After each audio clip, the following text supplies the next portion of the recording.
Summary of the poem A Different History by Sujata Bhatt. Sujata Bhatt का introduction हम already south Asian literature और Indian writer के reference से कर चुके हैं कि जो सुजाता भट्ट हैं वो एक इंडियन राइटर हैं और करंटली जो है ये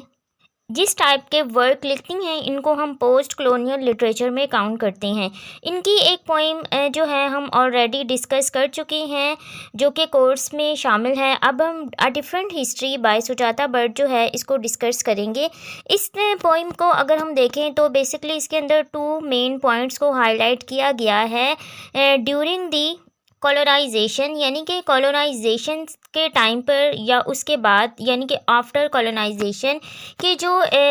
दो मेजर इफ़ेक्ट से जो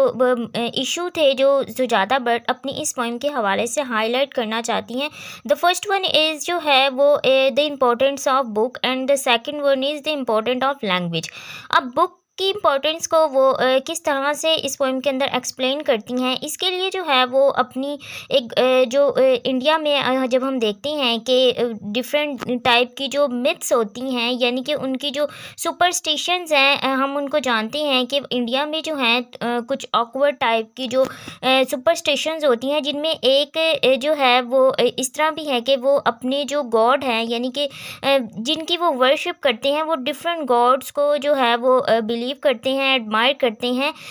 जिस तरह के ग्रीक में हुआ करता था कि ग्रीक के जो डिफरेंट गॉड्स होते थे जैसे कि उनका रेन का गॉड अलग होता है, उनका लव का, हेट का। इसी तरह जो इंडिया में हैं वो डिफरेंट चीज़ों को जो है वो अपना गॉड समझते थे, जैसे कि ट्री है, काऊ है, और कुछ लोग आग को समझते हैं, कुछ लोग स्नेक को समझते हैं, कुछ लोग मंकीज़ को, एनिमल्स को। इस तरह के डिफरेंट जो चीज़ पानी है, हवा है, इस तरह की चीज़ों को जो है वो जो हिंदू हैं वो उनको अपना गॉड समझते हैं। ये उनका बिलीव है। हम किसी के रिलीजन को टारगेट नहीं करते हैं, लेकिन यहाँ पर सुजाता भट्ट जो है वो बेसिकली उनकी जो एक गॉड है सरस्वती, उनके बारे में स्पेशली उनका रेफरेंस देते हुए बताती हैं कि सरस्वती जो है इनके गॉड है जिसको एडमायर किया जाता है कि वो ब्यूटी, लव और नॉलेज का जो है स्पेशली नॉलेज और जो नॉलेज लवर हैं उनसे इनको जो है वो रेफ़र किया जाता है। इन द सेम केस इस पोइम के अंदर भी वो इसी जो इनकी ये गॉडेस हैं उनको रेफरेंस उनका यहाँ पर रेफरेंस देते हुए बताती हैं कि वो लोग जो बुक्स की इम्पोर्टेंस को नहीं समझते और उनको बुक की इम्पोर्टेंस को समझना चाहिए, बिकॉज वो जो है वो ट्रीज से पेजेस जो हैं वो ट्रीज से बनाए गए हैं। क्योंकि जैसे कि हम जानते हैं कि जो पेजेस होते हैं वो दरख्त की लकड़ी से बनाए जाते हैं और दरख्त को वो एक गॉड की तरह जो है वो मानते हैं, उसकी पूजा करते हैं। तो यहाँ पर वो अपना एक कल्चर भी यहाँ पर एक्सपोज कर रही हैं कि वो किस तरह जो है वो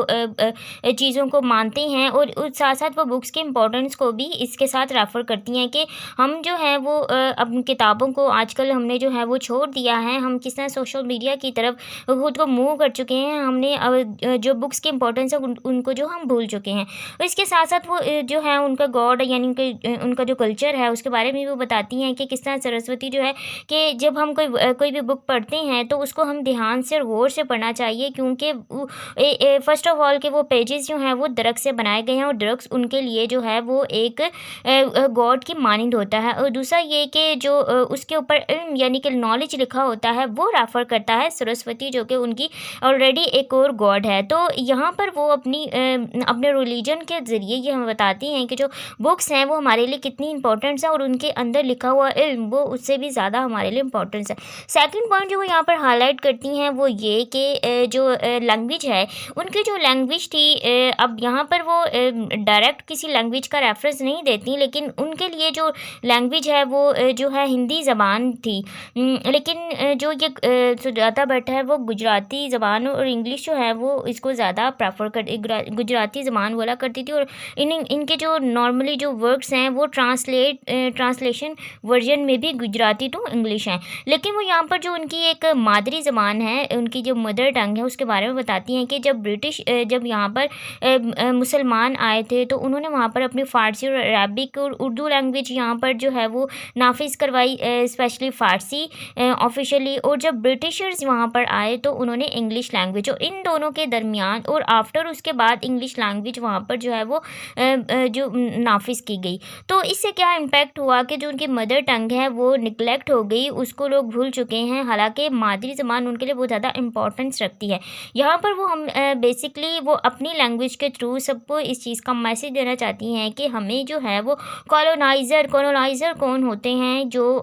ये एक पोस्ट कॉलोनियल वर्क है कि जिस भी कंट्री को किसी और कंट्री ने अपने अंडर लिया होता है उसको हम कॉलोनाइज प्लेस कहते हैं। और इंडिया जो है वो एक कॉलोनाइजेशन के फेज़ से गुजर चुका है। जब 1947 में पाकिस्तान बनने के बाद ये कॉलोनाइजेशन जो है वो हिंदुस्तान से ख़त्म कर दी गई थी, और पाकिस्तान और उसके बाद बांग्लादेश जो कि 1970s में बांग्लादेश के नाम से जो एक बंगाल के सिटी